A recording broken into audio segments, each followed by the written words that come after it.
Jai Hind and welcome to Dev Talks. This is Aadi on this live session to understand the impact of Nancy Pelosi's recent visit to Taiwan. How will this entire thing unfold?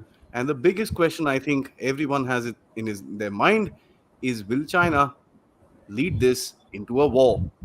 As you can see, I have with me Lieutenant General Ravi Shankar, who's going to take us through this story and a little more, which impacts this part of the world with regards to this whole visit that has been brought about by Nancy Pelosi.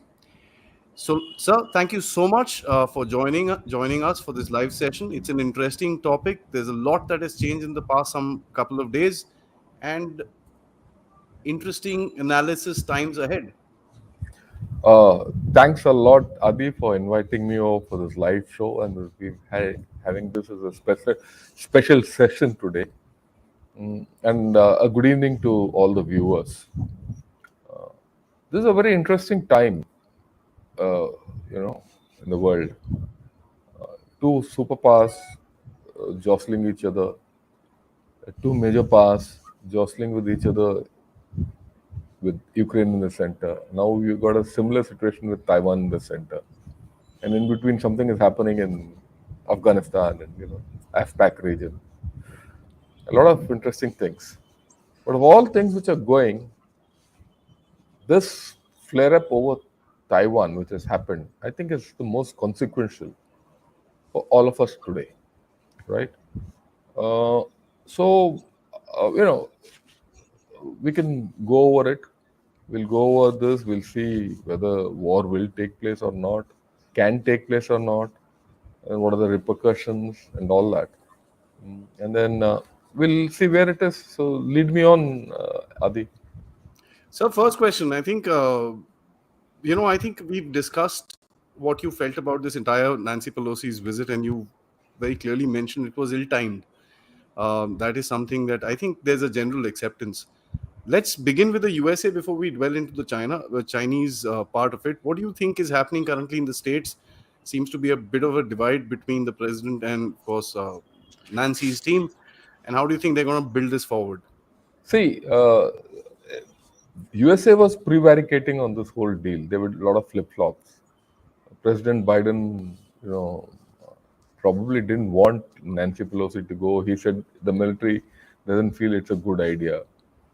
If you go back, he said first we have to protect Taiwan. Then thing changed. Said no, not necessary. The government said. Then it became strategic ambiguity. In this case also, he said no, don't go. She wanted to go and she went. She's done what she wanted. And the entire US machinery has lined up behind her, which is natural. After all, she's the third highest ranking official of the US government. But there is also a view that a lot of this is for internal politics, right? Democrats are likely to lose the next election, so they have to rev up everything. Nancy's Pelosi's visit to Taiwan at this stage has reinvigorated the campaign of the Democrats. The Republicans have started supporting her, many of them, across the board. Otherwise, they would have lost, and all that. So that is one angle to it. So there are too many angles in the story for the US itself. And of course, there are a lot of angles for China also. We all know that. Because China has been barking around quite a bit, making threats left, right, and center. And it was time someone called it. And I think Nancy Pelosi, whether you like it or not, she's called it. This Yeah, I 80-year-old mean, woman full of guts, right? And she's landed there and she's this thing. So that's where it is. If you look at thing, and Taiwan is playing, a very clean game in between. They know which side of. They seem to be very calm and cool in this entire yeah, story, yeah, yeah. and I think we need to learn from them. Either we are very scared that China will attack us, or we will chest our thumbs and say, "Oh, हम मार देंगे, ये कर देंगे, वो कर देंगे." So we need to have a balance. We need to have calm. We have a lot to learn from tiny Taiwan, right? Having said this, I think we should see what the current state of affairs is, and then we'll Sure, see. sir. Yeah, can we have that slide? What I've done is I've put together a set of headlines, basically. And these are from either South China Morning Post or the New York Times, right? And it gives you a sense of what's happening. And from there, we'll see where this will go. You see, at the very mention of this Nancy Pelosi trip, if you go back, it jolted Washington and Beijing out of their comfort positions. They were forced to react to many of these issues which have happened. Okay. Then you see also the Chinese people, they started saying, the Taiwanese are acting like cowards and they're doing nothing. And they're acting as if they're another state of the US and all that. But the Taiwanese have played it very cool, absolutely cool, confident of what's going to happen, right? Then in all this, I mean, this is another thing. The Chinese ambassador in UK warns UK lawmakers against any Taiwanese visit in the future. With all this happening, it was at a point of time where it was doubtful whether this trip will take place. If this trip Hmm. had not taken place, China would have won and USA would have lost face. If the trip has now taken place, China has lost face. And US military power has come to the fore.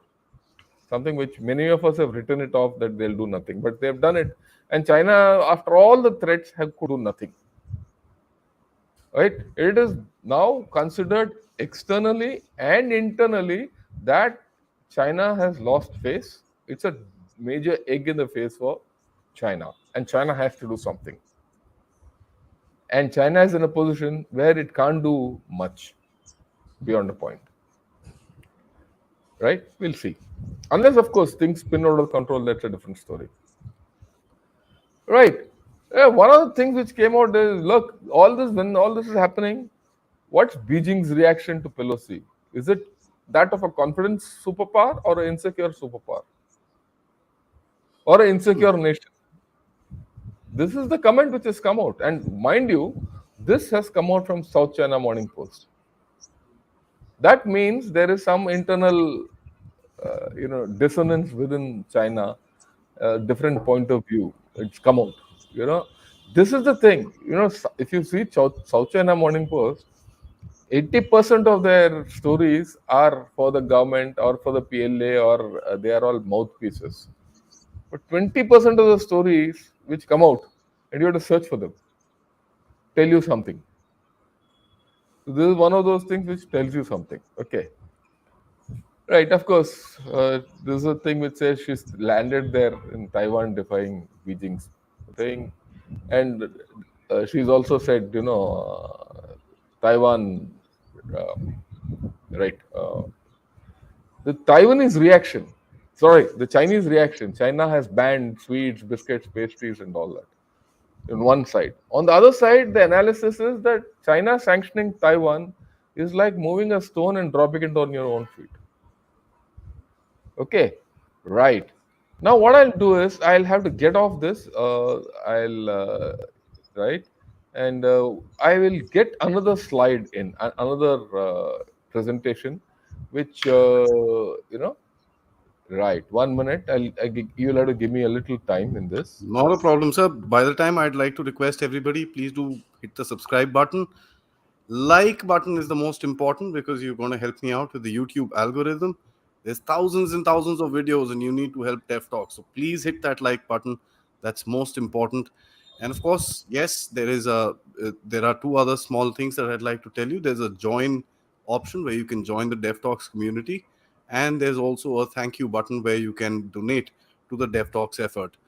I look forward for your questions. So please start firing. I see some questions already coming in. Please start firing your questions for General Shankar on this and any other, China related subject that you have. Of course, a lot of you are talking about the security of India. If you have a lot of stuff, please do fire them up. Sir, back to you. Can I put the slide up? Yeah. Put the slide up. Yeah, we saw the slide earlier, right? Yeah. Now, this is part of the things which is happening. The PLA has launched 11 DF missiles, series, various ranges. But point to note, they've put it in water. They have not hit the Taiwan mainland anywhere. All their air exercises, everything is off the land. They're not touched one part of Taiwanese territory. Right. Now, this is where they said we're going to carry out. On the right side, what you see around Taiwan, those red boxes are what they've said we're going to carry out our live exercises. If you see, it's a ring. Virtually, they have, but then you also have to understand this is all show, right? Uh, but New York Times, this is the headline. He says this is more than a show.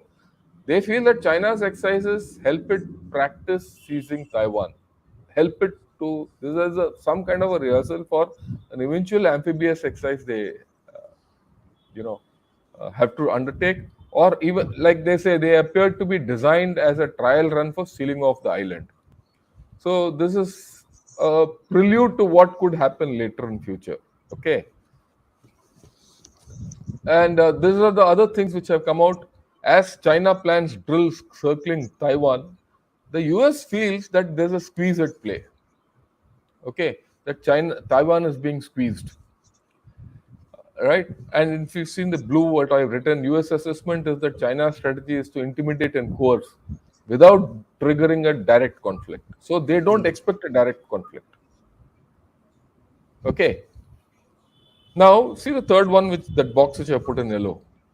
What they say in that article is that despite threats made in the recent weeks and all over, it would be very difficult for the PLA Navy and costly to China's economy to maintain a blockade for an extended period of time.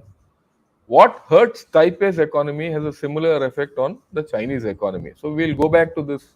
If you look, if everything is around this red area and around this, red blocks, if US positions its warships, Taiwan might get blockaded, but the complete shipping from Shanghai down to Hong Kong will also get blocked. Already, the CEO of Maersk, he has said that there's a good chance of global shipping disruption because of this. And this is only for 3 days, which they have now said. So we'll see where this goes. Okay.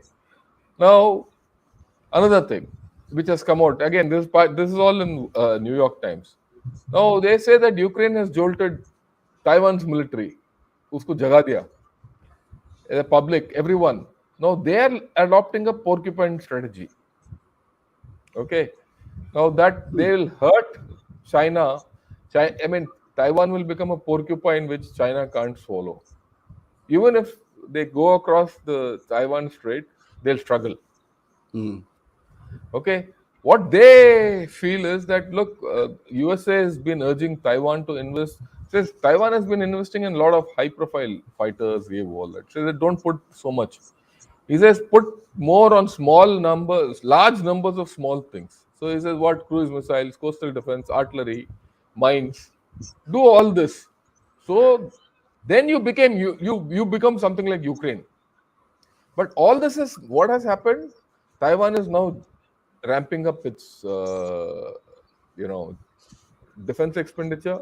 It's ramping up its training. They're also trying to ramp up the conscription time. There were some problems within Taiwan that people didn't want to join the army and get conscripted for the time. They were looking at increased timings. But after this event, I think they'll get over it. So as much as China is threatening Taiwan, they might end up hardening Taiwan. Opposite effect. Opposite effect. As much as the opposite effect is even for China. As much as China was having a problem of crossing the Taiwan Strait, they're carrying out a rehearsal. Now, as much as USA doesn't want to come into this whole game at this thing, but the Taiwan Relations Act will now get invoked in some manner, and people would be doing war games to see how to counter whatever China is doing, and at what level USA can play this game. If this whole story doesn't spin into a conflict, see, any accident can happen. If people are firing left, right, and center, especially the Chinese, and knowing the Chinese missile systems and how useless they are, okay, if a missile or some accidental crisis happens and tempers ramp up, that's a different story.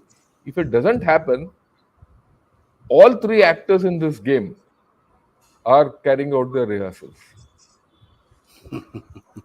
And I will add South Korea and Japan. I saw a thing that Japan has also been, some missile has landed in the economic exclusive zone of Japan, somewhere Japan. near South Korea. Yeah. Yeah. So Japan Seven also missiles. will, yeah. So Japan also will get into the deal now. Okay. And if Japan gets into the deal, South Korea is not far off. So there's a escalation happening. How this escalation will get controlled? How will it happen? And sooner or later, will the court get invoked? If the court get invoked, it's India also in the game. So let us see. There are a lot of this is a thing where a lot of things can happen. Okay, this we've seen earlier, right? Now this is very interesting. There's an article in New York Times. The perils of it says perils of preaching nationalism play out on Chinese social media. The Chinese social media is that many users have mocked the government for not taking military action to stop Nancy Pelosi. They said, "Why didn't you do it? You spoke so much and you did nothing." Okay, ye dekho. This is what the overall commentary. It doesn't often happen that ordinary Chinese say publicly that they're disappointed with their government, that they're ashamed of their government, that they want to renounce their Communist Party memberships, okay, and that they think that the People's Liberation of Army is a waste of taxpayers' money. All this is active, live on their social media. The government has done a lot of rhetoric. Now it's getting the nationalism uta diya. Nothing has happened, so they're being questioned. Kaha, what kind of a thing you are? Okay, look at this. Chinese applauded the tough rhetoric from government, military, and media personalities' attempts to thwart Nancy Pelosi's visit on Monday and Tuesday. This is known, they did it. Now, as Mrs. Pelosi's plane touched down in Taiwan, social media users commented on how disappointed they were with Beijing's lame excuse. This live, unke mein. Someone has said, "Don't put on a show of power if you don't have the power." Okay, he says, "What a loss of face." Right? And this has gone viral within. Okay, look at this. What they have said. Some users have compared the PLA to the Chinese men's soccer team, a laughing stock in the country because it has qualified for the World Cup only once. They sneered at the announcement that the PLA would conduct military exercises. So all these boxes which you saw, they're sneering at it. They're saying, "Save some gas," said one user, WeChat user. "It's very expensive now," responded another. It can't be, just imagine what's happening. Imagine the loss of face which this Chinese government is facing with a sizable section of the Chinese population. There's one way of looking at it is, oh, China is doing this, China is doing that, they'll come for war, X, Y, Z, and they could, in the next 3 days, they could trigger a war and surprise Taiwan. But look at this. The flip side. So China is we think it's not the dragon which we are accustomed to thinking of. Okay. There's another comment. So tough when it comes to domestic governance and so cowardly in foreign affairs. Utterly disappointed. Okay. You connect all these feelings with the bank's collapse and this and that and all that. After all, people are people. Don't you and I curse our governments when they don't deliver or something bad happens? Same here. Now, this is something critical. There are anti-war voices on Chinese social media too. Yeah. Some people argued that only warmongers should be sent to the front lines. This is the next sentence is critical. Some parents are worried that their children could be conscripted. One child nation, one child army. They don't want to lose their people in Mm. war. And they are quoting the example of Ukraine.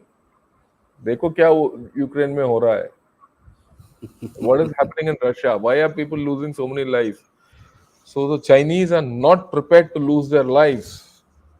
And Chinese even more, because every man or girl in China is a single child today, by and large. Anyone over under 60 is in that is a single child system. So there are problems. Okay. Okay, of course, this we've seen. Okay. A word about the Chinese economy. This is today's news. Alibaba net income halves. Okay, the revenue is flat. Weaker consumption, economic headwinds hit China, and we've already discussed about their banks. We already Yeah. discussed about everything. We already discussed about their real estate. If this war or whatever happens doesn't go well and the economy is where it is, where does it leave China? Where does it leave the with the 20th People Congress coming? Where's the risk of war is high. Wars are not something where you can predict what will happen. Putin went into what Ukraine thinking he'll wrap it up in 1 week, 10 days. Now it's 150 days. Nothing is happening. There's an economy slowdown. Real estate is in a slump. Their international influence is weakening. Look at Sri Lanka. Look at Pakistan. They're not able to help Pakistan. They've been virtually kicked out of Angola. Okay. We all know there's an aging and declining population. That's that one child thing. Their consumption is weak, which has come out today. There are problems of job losses and pay cuts, which we've discussed. People, very experienced people, are getting only half the pay in this country. Mm. And those fellows want to go to war. And then, of course, 20th Party Congress. So this is the backdrop in which this whole story is happening. Okay. So we can discuss and then we can go ahead. Yeah, we can take this off. We can, yeah. There we go. So, One of the biggest things I think is the question, which is a part of the entire theme for this episode, is I think, will China actually take any military action? There is, as you said, condemnation coming in from China. I mean, I follow what China speaks. There's a sort of a website which tells you Twitter trends and stuff like that. Weibo trends and stuff like that.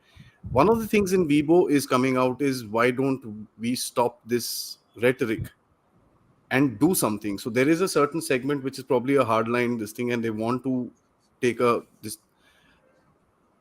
China does seem to come under public pressure certain times, sir. How do you see this public pressure with regards condemnation to the CCP and Xi Jinping, for that matter, going forward? see, one thing about the CCP is they, at this point of time, I don't think they will care much about public opinion. They'll shut the internet down if it comes to it. Okay. Time of war. Hmm. Right, and not time of war. We also know when the Wuhan virus happened, they shut internet services Yeah, with it. yeah. So they'll do that and say they'll control information and they'll do what is best for them to save their own face. Remember, they're today in the thing of saving their own face, but they've also made promises that we will sort everyone out, yeah, war and all that. So what can they do? They have to do something. Okay, they have to manufacture a saving face. So that's what they will be thinking as to how do I manufacture it, and probably all this firing and this and that and banning exports, banning imports, all this is that. But they can't take more resolute action, because any resolute action which they take against Taiwan will boomerang on them economically. You blockade Taiwan out for a week or 10 days, their own trade will get hit. You start firing on Taiwan, They'll start firing on your richest east coast. All the major ports are there. This is not a case like Ukraine, which doesn't have anything to fire back at Russia. And if at the end of the day they do take Taiwan in as ashes, the TMSC gone, nothing. Then what's the use of Taiwan? Okay, Taiwan is good only if the money and economy of Taiwan is integrated with China And the chips. and the chips. Say the chip factory, if it gets destroyed tomorrow, Finished. finished.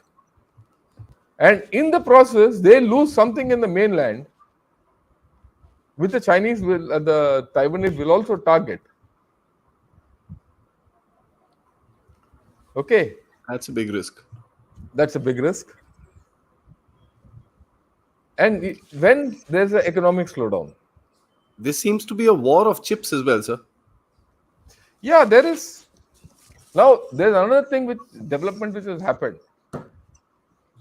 US has already set aside a fund of $500 billion to develop their own chip system in US. Yeah. Okay. If they've done that investment there, if there's any danger to TMSC or the chip industry, it will be taken off. Yeah. The whole lot will be taken off. You see, if you understand the chip industry, it is not that Taiwan makes all chips.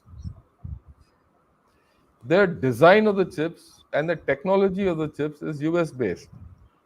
Or I think there's a firm in Holland. Holland. Okay. Denmark, yes. Denmark or Holland, one of the two. It is the engineering and the construction of the chips. That technology is in Taiwan. And US is making that thing. So if all these personnel and everything is shipped out overnight or they're taken out, and if the factory is destroyed, what happens to China? And China depends on a lot of chips. It's not the high-end chips, they need low-end chips also. Right? Or else, What as they happens? say, washing machine prices will become expensive. What will happen? No. Okay, for you it will become expensive. What will happen to the Chinese manufacturing? That is the most critical part, sir. See, you have to understand that China has promised its people growth and economy and all that. If Social that is hit, fabric. social fabric will get. See, you have to understand the real estate, which is 30% of their economy, is in pain. Their tech sector is tanked. Their BRI is in trouble. Their banking is in trouble. Right? All this is in trouble. Job cuts, losses. We saw the risk of the economy, everything. Their main source of economy revival today, whether you like it or not, is exports. And if you put a ring around Taiwan and stop your own exports, where do you go? And over and above that, if you get into a war and into a problem with Taiwan, that's the end of your story. Look, what will happen to the world is a different story. We'll all be in pain because Chinese manufacturing will take out. For 2-3 years, there'll be hell to pay for everyone. Life will be miserable. But after 2-3 years, we'll be okay. But that you can't say the same about China if it gets into an adverse situation. So the risk of getting into this whole story is difficult. That's one. The second thing is, does it have the capability? If it had the capability, it would have taken Taiwan by now. Yeah, exactly. It's not easy to take Taiwan. See, if you remember, the English Channel is just about 20 kilometers or 30 kilometers wide. In Second World War, with generals like von Manstein and von Rundstedt and Rommel, all these chaps were in the European theatre. They couldn't cross the English Channel and attack England. You think these chaps can do it? Who have not fought a war for the past 30-40 years, who don't have a great navy, who never done an amphibious operation in their whole life. Even see, if you see, there are two countries which have really done a good amphibious operation. One is, of course, England, okay, and then it is other is USA. In USA, the last uh, operation they did was the Incheon landings, last second Korean War. But before that, they had the practice of doing a lot of amphibious operations along the Pacific Island groups, Guadalcanal and all that. Practice. These drills, everything comes from practice. You have to shed blood for it. If Indian Army knows how to fight, we have shed blood for it. These, if Russian Army is tough, they've shed blood and they're learning. What about these chaps? They've never done it. This is modern warfare, and forget the fact. Like everyone said, cyber AI, whoa. There is a joke going around. All discussion on 5G and cyber warfare ends when the artillery starts firing. So, war by nature is violent. And these chaps are also not doing the same thing. Cyber attacks and all have not worked so great against Taiwan even now. They're firing in those boxes around Taiwan. Okay, so that's where it is. Yeah, anything else you want to ask? We'll. Now let's open up to questions, sir. So, guys, Yeah, please yeah. send in your questions. I have a lot many here already, but please keep firing them. It'll be fun to kind of go through a lot of questions. Just to remind you, hit the like button. That is most critical to the efforts of Dev Talks, and of course, hit the subscribe. Most importantly, right? Sir, the first question I think has come as a very generic question. It says, "Will this bring in a big change in the geopolitics of the world?" Yeah, I Uh, think so. I think so. I think that is on the cards. In fact, yesterday I was on Jaipur Dialogue.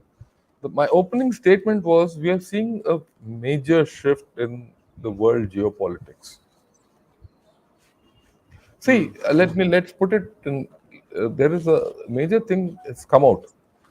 Here you have a superpower like China, I mean USA, which has now locked horns with Russia in some form. It is carrying out operations in the Middle East and of AFPAC area. It has now got entangled with China, and it is handling all three well. I mean, you might argue about it, but it's doing it. And here is China. It's struggling even with one operation. The major thing, difference, is this whole story is playing out at China's doorstep, far away from Russian store. Okay, and this realization will be there with China. yeah, both Most, China and Russia, sir. yeah, everyone. So this will change the geopolitics of the world. Look, none of us expected this to happen, say, Yeah. 48 hours back. In fact, really speaking, 3 days back, 4 days back, in some place, I said, someone asked me, will Nancy Pelosi go there? I said, at this point of time, China seems to be having a game plan, and USA doesn't seem to be having a game plan. So if USA doesn't have a game plan, she shouldn't go there. But I was wrong.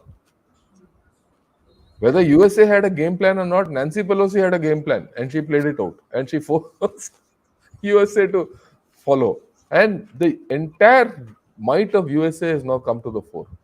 Yeah, yeah, absolutely. While China is doing all shouting and barking and firing and this and that, you see USA is at a standoff at this point of time. And they are calculating. Believe you me, they are calculating. They can't let Taiwan sink. But they will allow rope to PLA to go to some limit. After that, they might have to do something. But that's in the future. Let's see what happens. It's in the future. Fair Yeah. enough. China tested 500 kilometer MLRS. We are not anywhere near that particular capability. Who better Yeah, to ask that question, sir? yeah, I don't know. Well, this is a genuine question. He's got a problem. Fine. You have to understand, why do you need this 500 kilometers MLRS? China needs it because China has to attack Guam. It has to attack Japan. It has got long. You don't have to. You need something like 200-300 kilometers. That's it. Your requirement is less. Look, a MLRS with great range gives you what? It gives you the ability to control the area in depth and Hmm. exercise your influence there.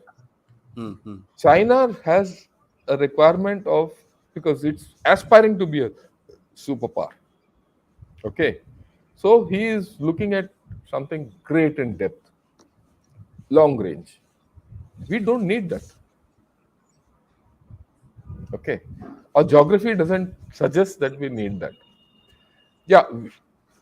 The fact also is that developing that is not over the horizon. We have the capability, we have the technology, and I'm sure as a result of this entire sequence of events which is happening in Taiwan, we'll get to it. But fundamentally, I agree with the thing. While we don't have we have the range of 500 through BrahMos cruise missile. We have other missiles and rockets which can go to that distance. But we need a MLRS? We need. Are we going to develop it? I hope so. Do we have the technology? We have. We have the technology, know-how, everything. Interesting, sir.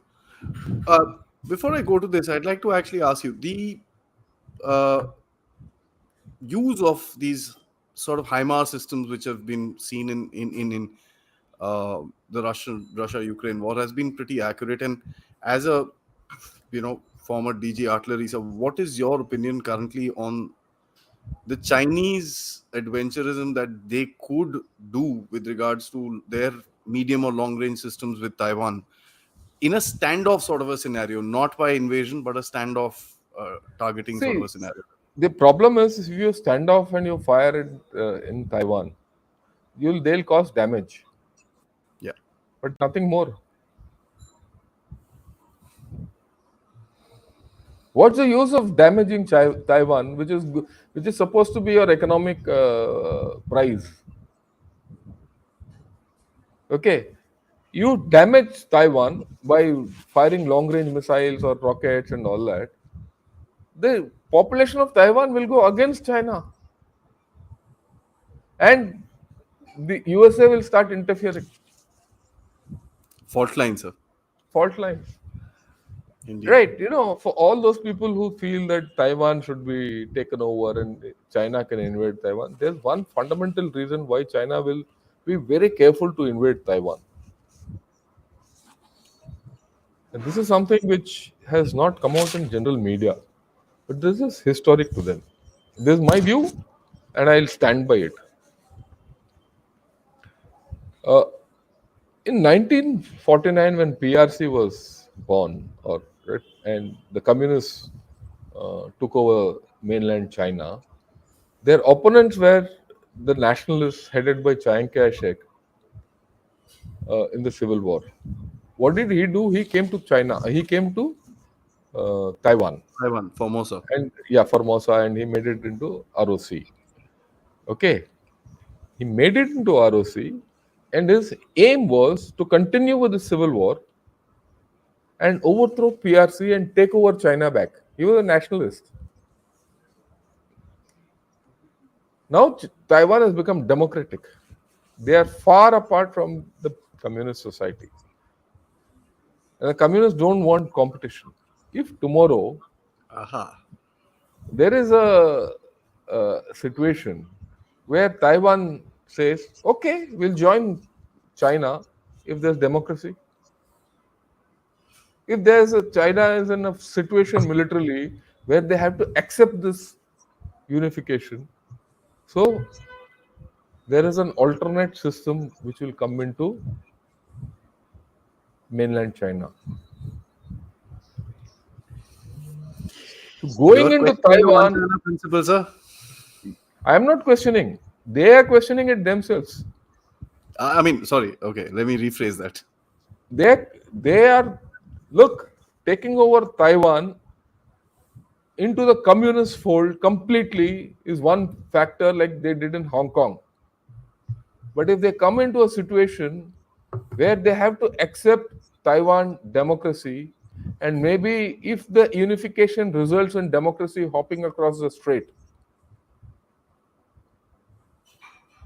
then the PRC is in trouble. It Big, is big. one thing to take over a small city state like Hong Kong. This is not. This is 23 million people and a rich country. It's not so simple. So even this calculation will be hot in the minds. Okay, forget everything else. The Chinese know that Taiwanese are rich people. They are also Chinese, no? They'll say, yeah, agar they can be rich through democracy, why can't I be rich through democracy? Why should I go through this if there's a unification? Indeed. And if you see the kind of comments which have come out against this one incident, if it catches fire, so I don't think China this plan has to go, and everything in China is political. Everything the communists do is political first, and everything else later. So yeah, let's. Thank you, Mr. Venki, for your contribution towards my effort. The question says, General Ravi Shankar, sir, a parallel meeting between the MEA and US Secretary of State is going on. If push comes to shove, then do you foresee India playing a role in choking the jugular artery of the 10-degree channel? Yeah, I think it'll happen on its own because this push will come to a shove only if China really contemplates kinetic action against Taiwan. Like I said, automatic, there'll be an auto blockade there, naval blockade. If that happens, China, the second rung of this blockade or the second ring of this blockade will be by USA. Hmm. And the third ring will be by India and Australia. It will happen on its own. I mean, we will get into that situation. It's, in case of Uh, war with China, at least 6 months. Are we prepared in terms of ammunition and other cruise missiles logistics side? Is our government moving in the right direction? Very valid question, sir. no, it's a valid question, but the premise that we will be at war with China for 6 months is doubtful. In my opinion, and I think this is this thing, war between two nuclear countries uh, has got very little space. If I put it, the extremities of this space in which this war will be fought, the lower extremity is what happened in Eastern Ladakh, right? You fight with old time medieval weapons. The other end is the Kargil war. It won't go beyond that because beyond that, the window starts closing and the nuclear equation starts coming. If you remember what happened during Balakot, the moment this ratcheting started, the nuclear equation started coming in, and everyone said, "No, chup raho." I mean, bring it down. So the moment the nuclear card or the comes up on the horizon, right? People will start ratcheting it down. Now you might say, "No, this can't happen. China is China." But well, what happened in Eastern Ladakh? They came up to Pangong So. They came up to Finger Four. They were sitting on our territory. You just occupied Kailash Range and turned the tables on them. They had to get back. They didn't fire. They didn't do anything. They didn't. They didn't. They made sure they didn't even fire a bullet. So the 6 months war is firstly doubtful. That's the first thing. The second thing is, do we have enough? We must be having enough because and when we were in Eastern Ladakh 2 years back, we were able to face China squarely. Okay, and let me tell you, this is out of my own experience. and what I've done as a DG artillery. The bulk of ammunition expenditure in a war is artillery. If you asked this question to me in 2000, 2012, 10, 12, I would have said we were at a problem. By 2016, as I was leaving the service, we had a situation, during the first surgical strikes that things could go out of hand with Pakistan. We took stock. We found that we had fair amount of ammunition. Not exactly what we wanted, but we had a fair amount. And from then, the things in the pipeline would have put us, which I had actually put through at that point of time, would put us in a comfortable situation. That's why we had the courage to do, or the guts to do what we did in Doklam to stop the Mm, Chinese. mm. And then what we did in Eastern Ladakh tells me that we have adequate. I mean, going by pure cold logic. And of course, what I know. And today we don't have, I don't think that's a real issue. In fact, last week I was you know, talking on ammunition uh, in a ammunition seminar conducted by St. George and Fiki. And these issues did come up. And I did mention what I said now, that look, way back in 2016-17, we were enough. Today, you have more facilities. You have a better streamlined production facility in Munitions India Limited, which is offshoot of OFB, which, as I see, the overall health of the system is going up. There's a surge capacity which has been built up. We have our own technology. We are self-sufficient in making all kinds of ammunition of artillery, which is the bulk. The rest ammunition doesn't get spent that much in a major war. That's what the Russia-Ukraine war also tells you. So to that extent, I'm sanguine that we can handle any threat from China, and we don't have to put a timeline of 6 months. Yeah, Let's move on, sir. Uh, we all the China's two enemies, Taiwan on the naval frontier and India on the land frontiers. China doesn't have enough technical expertise for cross-strait operations. yeah. I think that's a fair one. China doesn't have. In fact, not many people have this capability. Like I told you, very few people. Look, uh, amphibious operations come from seafaring capabilities. You have to have it in your blood. खून में जो दौड़ता है ना, that's the kind. Which are the countries which have this great capability? Are great seafaring nations like Spain had, Portugal had at one point of time, right? After all, it was Vasco da Gama came all through Cape of Good Hope and landed in Cape Comorin. I mean, it is not just like that. That's part of old time amphibious capability. Otherwise, he wouldn't have come here. So, right, if you look at Britain, they always had amphibious capability because they were a great naval power. America turned into a great naval power between First World War and Second World War, and they developed that capability in the Second World War and in the Korean War. And today they can carry worldwide maritime operations. Uh, China doesn't have that capability. Yeah. It doesn't have that practice. Okay, so I agree with it. And mind you, I think amphibious operation is the most complicated operation in war. I think Yeah, after hearing you, there is a comment from Sentinel.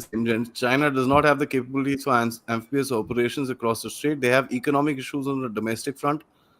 She could take a leaf out of 1962 and externalize it by starting a conflict with India. I think that's a predominant fear which we see in not fear. I think a that's a process which we reality. see. Look, Yeah, Adi, this is a reality. yeah, no question. Uh, the threat is a reality, but whether that will convert into an actual thing is a different ball game. Look, if China wants to become a superpower, it has to keep USA off its back, which is the current superpower, or it has to defeat USA either directly or by proxy. If it True. defeats USA by proxy through Taiwan, fine. If it cannot, then it has to at least defeat the next competitor, and the next competitor is India. Someone else. Okay, no, not someone else. Next competitor. Yeah, अगर of course. तुम्हारा बड़े भाई को नहीं मार सकते तो छोटे भाई को मार दो. So that is the story here, that they have to. And doing something against India successfully will give them a lot of leeway in saying that I'm a world power. So we have to be careful. I mean, this is my thing, and I agree with what Sentinel has said. Yeah, does it mean it has increased threat for India? Definitely. As you said, yes, sir. Yeah, I am very clear in my mind, and this is what I've been writing for the past couple of years, that if China doesn't make headway against Taiwan, it will fancy its chances against India. It's a different thing. After Eastern Ladakh, they know that the chances of success against India might be lesser. They have to be more prepared. That's a different story. Okay, and it's not going to be a cakewalk. That's what they realize then. And in fact, the risk of fighting with India is as much as the risk of fighting in Taiwan. Chances of loss are high. And remember, they have to fight. See, as against Taiwan, they're fighting for their homeland, defense of their homeland, which is just 100 kilometers away.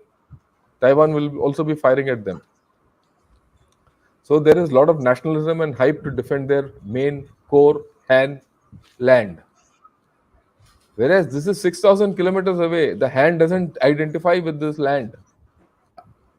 A small rivers in Tibet might be a route. Okay, and if you use SSF and log that, and the kind of hype, or rather the emotion which got built up during Eastern Ladakh, if you remember, when that one SSF junior leader was who died, it might turn the tables completely in Tibet. So there is a political angle to any fight with India hereafter. There is an internal political angle for China. China. So as much as they would like to turn, and the possibility is real, it is up to us how to handle this entire story. And let me be very honest and upfront. We are not doing enough. We are not doing enough to exploit this political space. Absolutely. I think we've covered it in multiple talks. Yeah. No question, sir. Yeah. This is a funny one, sir. How do you see the Chinese scolding to the G7? Look, every communist party is a bully. Okay. If you take your mind back, we have had communist regimes who used to bully us. Propaganda. And they have to be seen by their people as being strong, as being the best form of government. So all this is part of that. That's all. Empty vessels make a lot of noise. So I have a personal message that has come from a friend of mine. He says, isn't China giving out the tracking details of these rockets and the so-called new systems that it's firing? Your voice got thing. Can you Okay. Say that again? I'll repeat the question, sir. He's asking. I think interestingly, he's asking, the Chinese are firing very new rockets and the new systems into the Taiwan Strait with the US carriers and a whole lot of other vessels in that region. Isn't China giving out tracking details and other details of these rockets, making it easier for its adversary to counter them? Yeah, definitely. The moment you open up fire, your people know what you're doing. Look, I think that's a very good question. I'm sure anyone who America is quietly standing and tracking all these fellows and developing counter systems. And sooner or later, all the intelligence and how these chaps fired and where they fired and how these missiles behaved, all this will come out. Look, if you have a dirty face, it's better to hide it. If you think your dirty face is handsome and open it, you will start looking like Shrek. Yeah. I think it's a very relevant question because it's also happening in Ukraine where the American Yeah, HIMARS are now being read across and they're being countered. So yeah, it's I a very agree with you. valid question. I think this person is Yeah, looked at his science pretty well. Uh, Question one, I think he's got two of them. Yeah. How semiconductor market is affected by this Chinese naval blockade, especially TSMC, Taiwan's semiconductor giant? And the second question by the same gentleman we'll is we'll take first. We'll take first. fair enough. We'll All take right. the first one. Okay, Yeah, sure, right. sir. Yeah, we'll talk of the semiconductors. Look, I told you, China has banned fruits, they've banned pastries, they've banned chocolates, they've banned all that nonsense, but they've not banned semiconductors. They need Taiwan semiconductors. Okay, they'll do nothing. They can't afford loss of that semiconductor capability, right? So to that extent, China will make a lot of noise, and it is also very interesting. China about last year, I think, set up a fund like what USA has done to set up a indigenous semiconductor industry for the Hmm, next hmm, generation hmm, hmm. XYZ.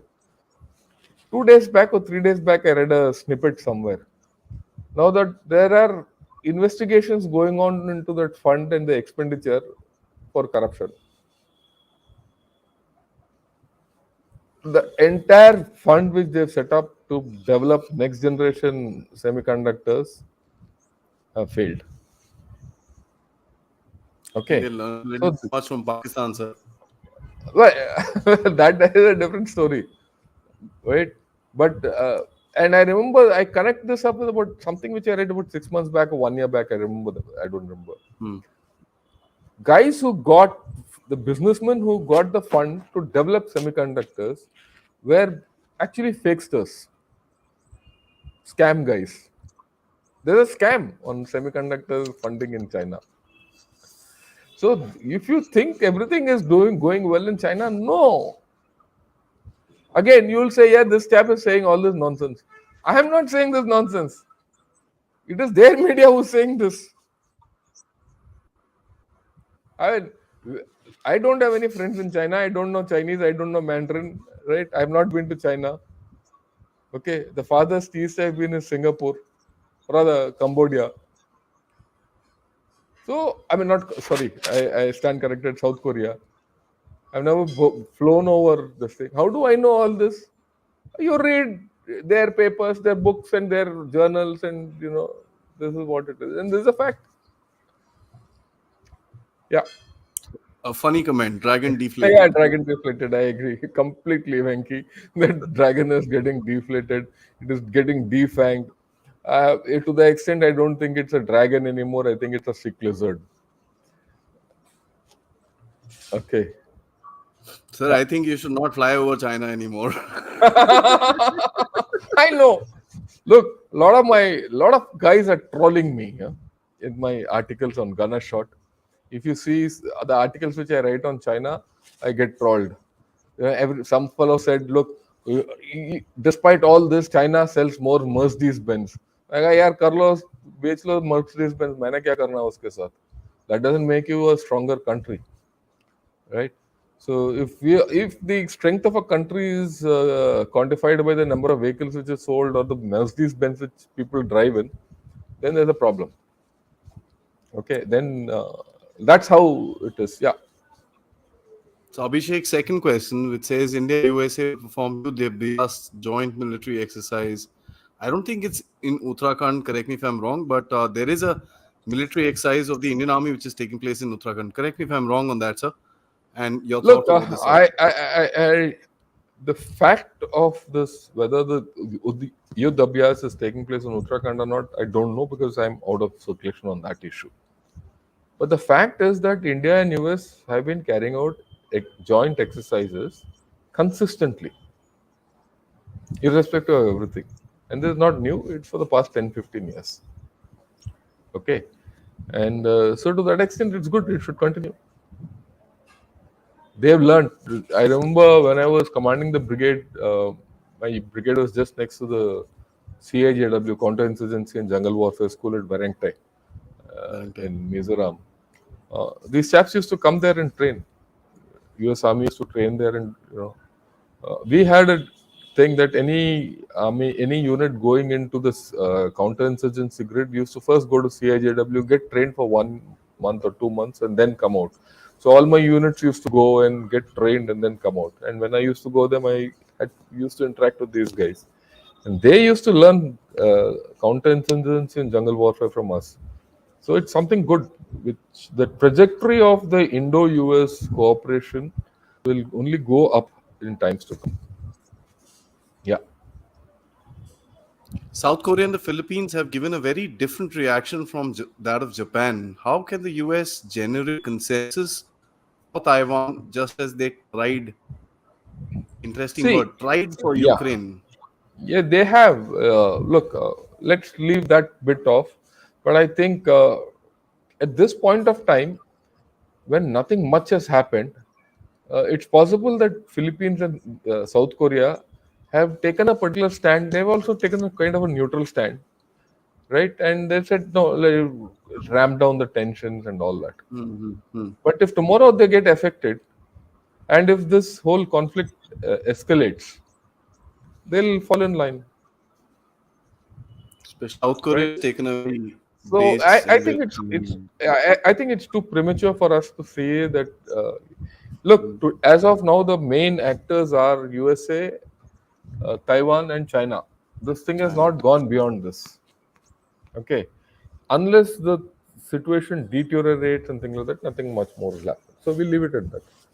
Fair enough, sir. Let's go to the next one. How do you see it? The delay in delivery of weapons from the USA. I think he Which means it to weapons? Taiwan. I think he means it to Taiwan. I mean, Can I you wish. please, I mean, I will give him a little time to clarify what he's talking, yeah, and we'll please see. do clarify that particular question so that we can answer that properly. Yeah. Uh, I think Abhishek is on a streak, and this is the third question that he's wanting to ask.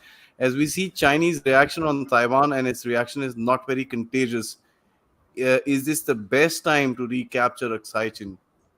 No, I don't think we should entertain such thoughts, right? Because capturing Aksai Chin demands a different set of capabilities. It demands a different set of national power.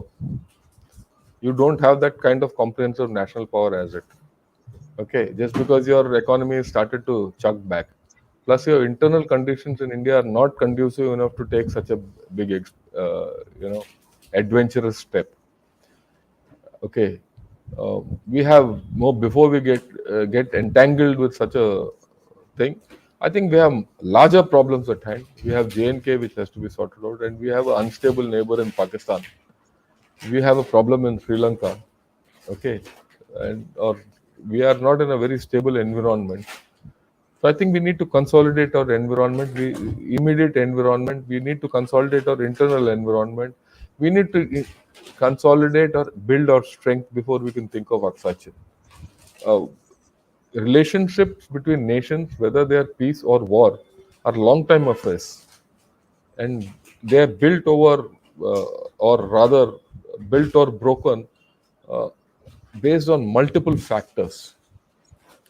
Right? Just because China is in a problem there, you don't say that I'll go and take over Aksai. It's a different thing. That should tomorrow something happen in South China Sea, that you open something along the LAC and make China face a two-front situation. That's a different thing. You just move your troops, position people, and make something, and then China, the drag will come on China. That's a different thing. But to plan something like this, I think we are still far from it. Yeah. Thank you, sir, for this super chat. Yeah, okay. So we've I've got a completion to the question asked with regards to weapons delivery to Taiwan, sir. So there is a Yeah, delay I don't look. I of think some sort. that's something between Taiwan and USA. I really can't comment on it because I don't know which are the weapons going and what are the schedules, what are the Yeah, accepted schedules, and so it's a deal between them, which I really don't know. Honestly, I can't comment on right. it. Yeah. Sanjeev says, do not rely too much on the New York Times article. It could be part of psychological warfare. Well, I agree with what he's saying, But when you're dealing with this kind of a situation, experience counts.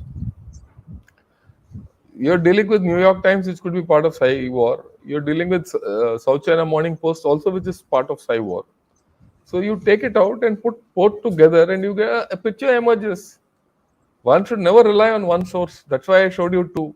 I could have shown True. you more, right? I could have shown you more, but and there are other inputs, and there's a thing of experience also. It's not as if this thing. So we'll leave it at that. But point taken. Z is oblivious, either by design or by default, of cataclysmic phase his nation is passing through. Venki, I don't think we should underestimate Z to that level. Uh, he's fighting a battle on many fronts. He's fighting an economic battle. He's fighting a battle to destroy, and get back to communism. He's fighting a battle to be in power for life and be counted as the greatest consequential leader of China in their history. He wants China to become a world power in which, and he wants to establish a Sino-centric world order and a lot of things. He's got a plan. Hmm. If you read or hear Kevin Rudd, the former Prime Minister of Australia, speak, he speaks of 10 concentric circles in which is actually X's thinking. Okay, it starts with the party being in power. It starts with nation. Then it starts with X, Y, Z, all that. You see that there's a plan, and that plan is going awry. Whether he'll be able to control that plan from going awry or be able to regain control is the issue. And that is the fog which we will see in the next 3 to 4 years. But Interesting. personally, what I feel is that Z should continue in China because he's wrecking that country beautifully. And we should be very happy that he's there because he's made a thriving economy into a ailing economy. Yeah. He's the Imran Khan Okay. of China, I think. Yeah. So that's the way I look at it. So, so this is a three-part note. If China captures it, it will control the chips production. The Yeah, references to there is a Taiwan. The second part is China will bide its time and take Taiwan by surprise. And the third part is if India does get involved, our economy goes for a toss. I think this is a look. comment. I think this is too much. You're Sanjeev.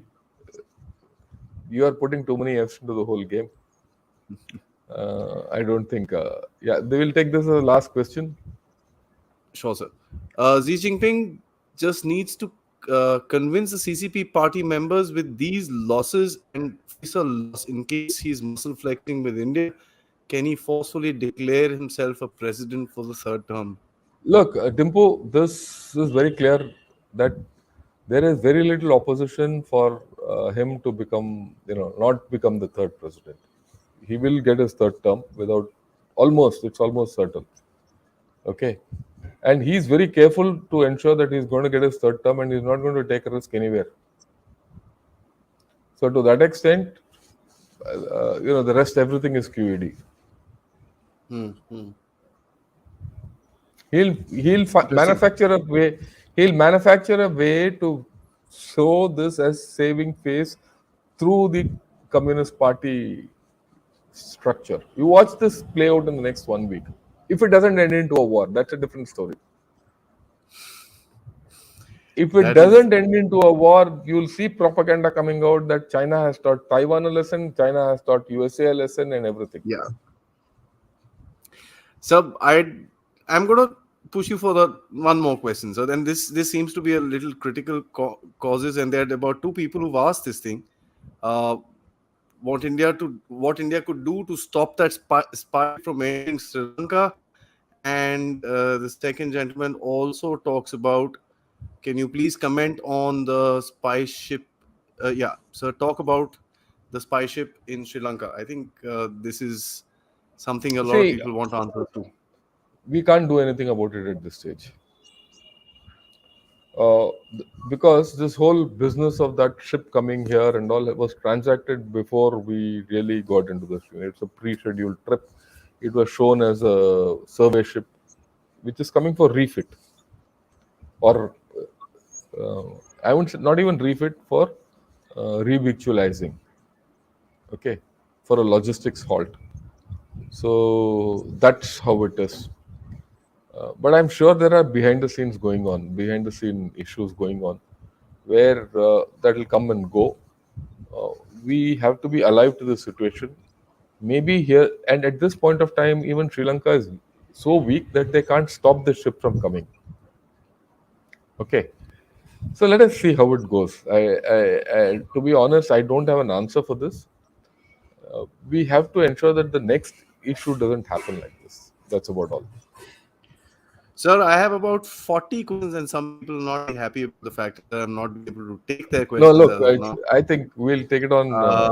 But what we'll do is, if I may, sir, request you if we can, I'll just take out these questions, and we could, do another show where we answer these Yeah, these we could do questions. Some that. of them are, Look, we could. From my side, we can do a. We could get back tomorrow and answer these questions. I have no problem. yeah, We can because think over there it. are some very fantastic questions that I see here, and I'd really like to thank. I've got about Okay, what 35, we'll 40 right? questions. What maybe Adi? What we'll do is we'll see what happens in the next 24 hours, and we'll take a review of the situation and then take on these questions. Sure, fair Maybe enough. tomorrow, day after. Guys, of course, yes, I have not been able to take a lot of questions from all of you guys, but it's really heartening to see the amount of questions that have come in. uh, I wish I could just put them on the screen one shot so that we could run them through, but it's going to take a long time, and I think it's already about an hour 11 minutes that we've been doing this.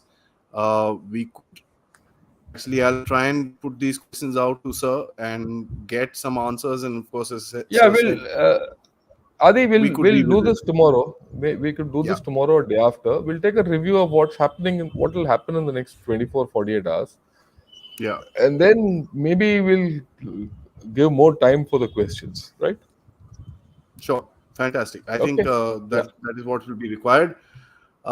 Thank you so much, sir. I think this has been a wonderful discussion. We've had some very, very interactive audience, which is I'm grateful to all of you who joined here. It is really, really nice to see some very, very interesting questions, and as I'm reading them through, it's something uh, that I'd like to actually hear answers to. So as I said, I'm going to connect all these questions, connect with sir, get a preparation sort of a thing done, and we'll readdress these issues. Yeah, we Till then, can. sir, We'll do it tomorrow. Yeah. till then, Thanks thank a you so lot. much for joining, and Jai Hind. Jai Hind, and thanks a lot for all the viewers and great response from you people. It's good to interact. Thank you, sir. Thank you.